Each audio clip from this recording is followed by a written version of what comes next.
ठीक है students, next question है हमारे पास, can pure gold be use for making ornaments, if not bye.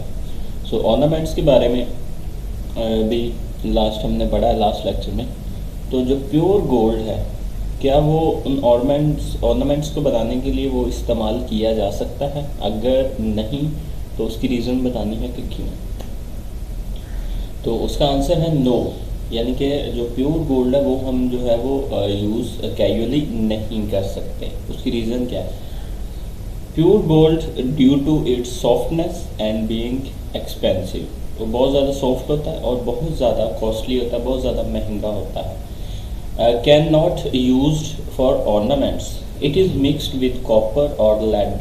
इसको कॉपर या लेड के साथ मिक्सअप किया जाता है to make it hard and workable, ताकि इसमें थोड़ी सी स्टिफनेस आ जाए, थोड़ी सी हार्डनेस आ जाए और फिर ये इस्तेमाल के काबिल हो जाए। ठीक है,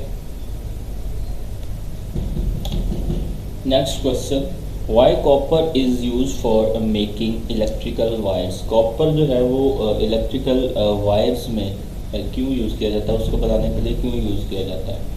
सो 99.9% कॉपर हैव लोएस्ट रेजिस्टेंस, इनके उसकी रेजिस्टेंस जो है ऑलमोस्ट, यानी कि आप कह सकते हैं पॉइंट जो है वो 0.1%, अगर हम साइड पे कर दें तो ऑलमोस्ट 100% ही बन जाता है। हैव लोएस्ट रेजिस्टेंस, उसकी रेजिस्टेंस जो होती है वो तकरीबन ना होने के बराबर होती है। एंड हाई कंडक्टिविटी, और कंडक्टिविटी जो होती है वो बहुत ज़्यादा हाई होती है अमॉन्ग कॉमन मेटल्स, अगर हम कॉमन मेटल्स में से देखें तो। सो that is why it is used in electrical wires. ठीक है, तो ये WIRES है, V नहीं है, ये टाइपिंग मिस्टेक है।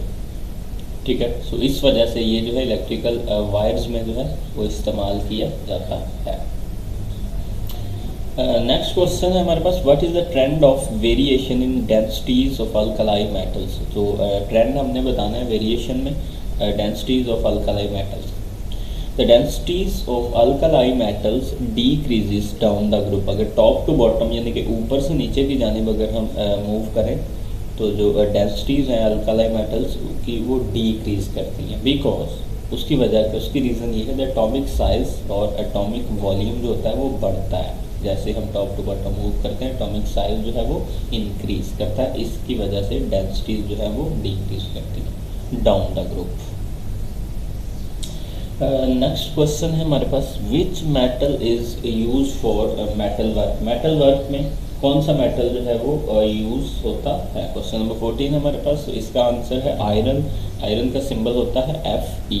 ठीक है, तो ये इसका इतना ही आंसर है।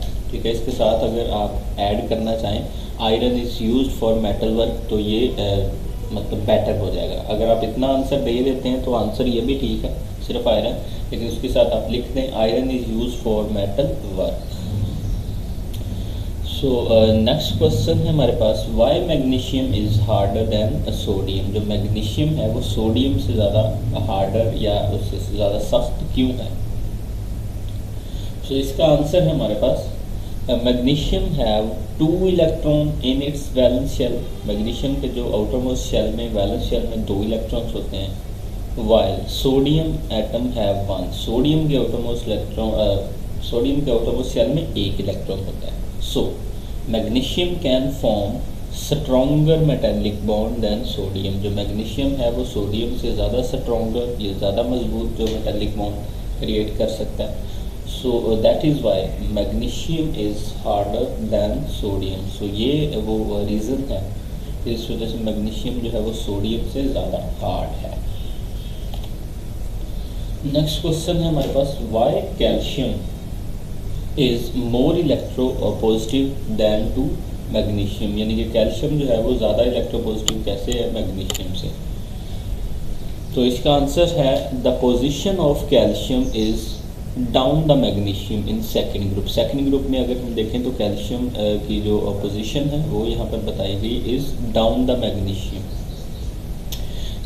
In the second group. So calcium greater atomic size, calcium का जो साइज़ है वो ज़्यादा है एंड लेस आयनाइजेशन एनर्जी, तो उसकी आयनाइजेशन एनर्जी जो है वो क्या है, वो कम है। दैट इज़ वाई, ये है वो रीज़न। ग्रेटर एटॉमिक साइज़ का मतलब क्या है, जैसा कि यहाँ पे बताया गया कि position of calcium is down the magnesium. Calcium जो अगर पीरियोडिक टेबल में हम देखें तो सेकंड ग्रुप में मैग्नीशियम के बाद, यानी कि मैग्नीशियम के बिल्कुल नीचे जो है वो कैल्शियम है। तो हमने क्या स्टडी किया हुआ जब हमने पीरियोडिक टेबल के वो उसको डिस्कस किया था इन डिटेल, हमने ये कहा था कि जैसे जैसे हम नीचे की जानिब जाते हैं, टॉप टू बॉटम जाते हैं, एटम का जो साइज़ है वो बढ़ता है, वो ज़्यादा होता जाता है। तो कैल्शियम जो है वो मैग्नीशियम से नीचे है, इसलिए इसका साइज़ जो है वो उससे ग्रेटर है। So calcium have greater atomic size and less ionisation energy, that is why, ये है वो रीज़न कि ये ज़्यादा इलेक्ट्रो पॉजिटिव है।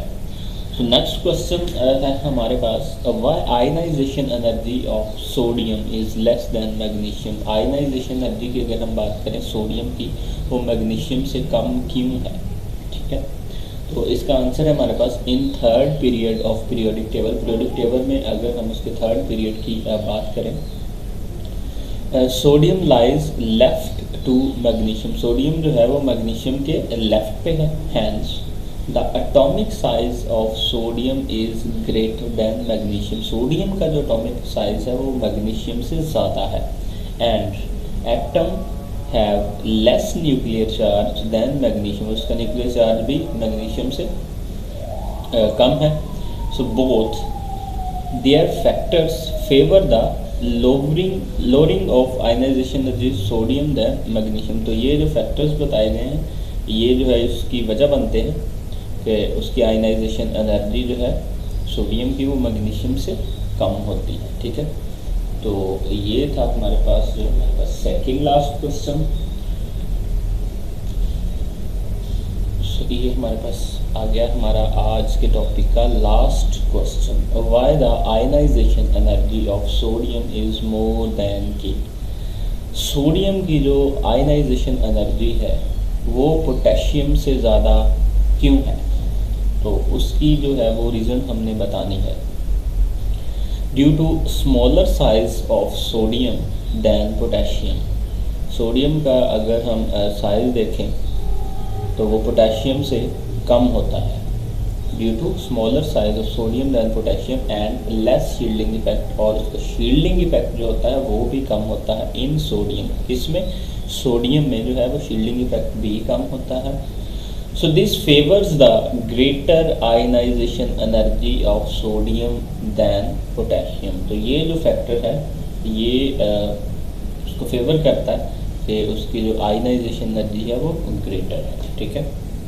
तो स्टूडेंट्स ये थे हमारे जो चैप्टर नंबर 8 की एक्सरसाइज के क्वेश्चन आंसर्स। तो आई होप कि आप लोगों ने अंडरस्टैंड किए होंगे। Thank you so much.